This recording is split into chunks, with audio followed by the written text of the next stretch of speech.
Opioid-related overdose deaths in Massachusetts dropped 4% from 2016 to 2017, thanks in part to the growing use of the drug Narcan. And that means more people are getting a second chance at recovery and life. Tonight, we meet one young woman in recovery. As WBZ's Christina Hager shows us, she's now making it her life's work to show others there's life after addiction.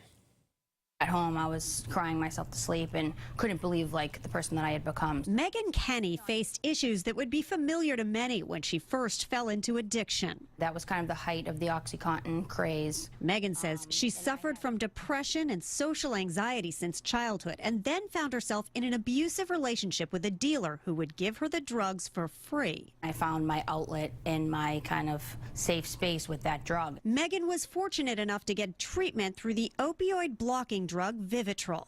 And with her newfound sobriety, she focused on her education, now pursuing her PhD in clinical psychology at William James College. And that's really where it started. Megan founded the Opioid Crisis and Advocacy Student Group on campus. And I just felt like my peers in the program maybe would benefit from having somebody next to them kind of walking them through what it's like living inside the mind of somebody who's an addict. Her inspiration to share her story came from a fellow student, also in recovery, Christopher O'Connor. I'm someone who believes there's many different paths to recovery. And I just felt like he did it with such truth and such honor, and he didn't make any apologies for the person that he was. Chris is no longer able to share his story because he died in July after an overdose.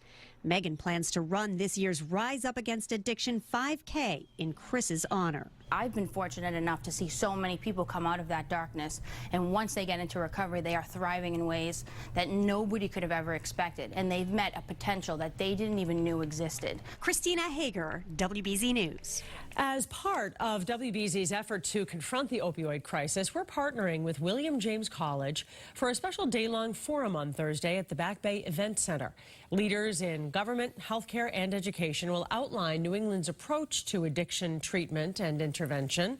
To register, just head to cbsboston.com.